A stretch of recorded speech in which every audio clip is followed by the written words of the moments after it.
রাধে রাধে।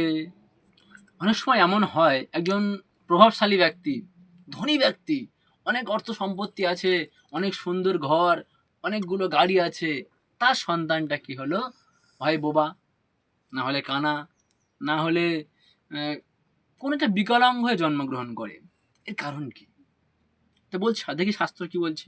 বলছে যে ধনী ব্যক্তি এর লাভ করার কারণ হচ্ছে কি, সেই ব্যক্তি তার কর্মফলের জন্য, নিজের কর্মফলের দোষে এমন কোনো ভুল কর্ম করেছিল, সেই কর্মের জন্য সে এমন বোবা সন্তান বা অন্ধ সন্তান কিংবা কোনো একটা বিকলাঙ্গ সন্তান লাভ করলো। আর এই সন্তানটাও নিজের কর্মফলের জন্যে, নিজের ভালো কর্মের জন্যে সে ধনী ব্যক্তির ঘরে জন্মগ্রহণ করলো বটে, কিন্তু তার নিজের শারীরিক সমস্যা নিয়ে সে জন্মগ্রহণ করলো। এগুলো সব কর্মফল। তাই বলছেন দোহাতে, কাহু না কই সুখ দুঃখ কর দাতা, নিজ কৃত কর্ম ভোগে সব ভ্রাতা।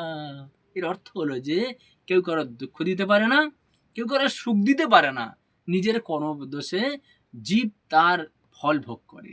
রাধে রাধে সবাইকে।